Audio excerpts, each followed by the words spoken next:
for years, winning a place to live at the Playboy mansion was the ultimate dream for Holly Madison. The former waitress, who turns 43 today, could hardly believe her luck when she finally moved in and became Playboy boss Hugh Hefner's #1 girlfriend. But the fantasy proved to be wildly different from the reality, as Holly admitted she felt freaked out and ashamed after taking part in group sex sessions, and was so traumatized by her time at the celeb-packed pad that she developed a stammer. The star was the late Hefner's main partner for 6 years, but claimed that behind the glitz and glamour, the late publisher was a cruelly manipulative man who stripped her of her self-worth and offered her thigh-opening drugs.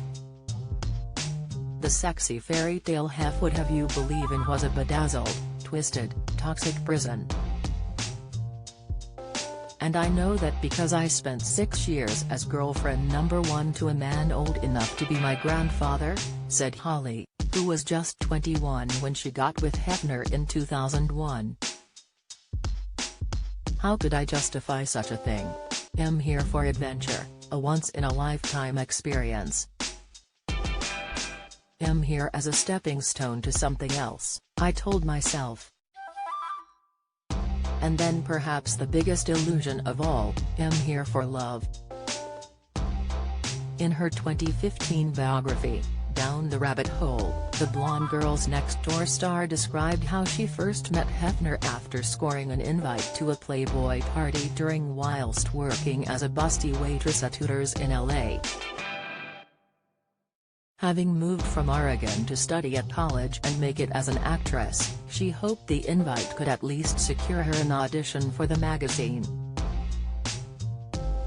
The dress code specified sleepwear, so she spent what little money she had on a black corset, garter belt, stockings and a short silk robe, and soon found herself partying alongside many Hollywood stars.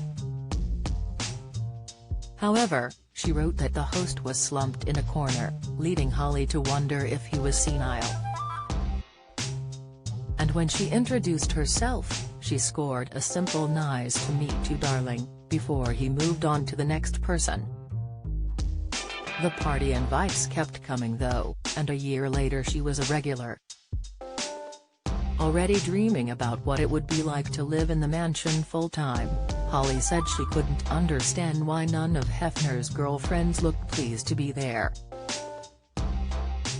She wrote, his harem of girlfriends would trickle down to take their seats next to Hef at the dining table. I could never understand their lack of enthusiasm. Initially, I assumed they were spoiled, jaded, or just not a good fit in Hef's world. This may sound naive, but I didn't immediately realize that they were actually required to sleep with him. With the lease on her apartment about to end and her acting career still a non-starter, she decided that becoming a girlfriend could be the answer. She got her big break when Hefner invited her to a club night with 6 other women. However, despite the glamour of their all-expenses-paid VIP area, she described her companions as looking vacant. Then she claims Hefner held out his hand and offered her sedative pills called Quaaludes, explaining they used to call them thigh openers in the 70s.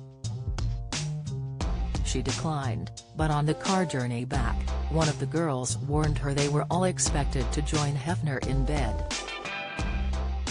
Reluctant to relive what happened next in detail, Holly admitted she was drunk and woke up the next morning feeling freaked out and ashamed. But she was desperate for somewhere to live, and despite what had happened, the next morning she asked Hefner if she could move in. It soon became clear that life at the mansion was very different to what she'd imagined. The grand staircase was covered in pee stains from his 9 dogs, and there was a strict routine, with the girls required to attend club nights on Wednesday and Friday, followed by a buffet dinner and movie night on Saturday and a pool party on Sunday. When they did get time off, the girlfriends had to be back at the mansion by 9 p.m. The worst part, according to the reality star, was the way Hefner allegedly tried to turn the girls against each other to create the impression that he was being fought over.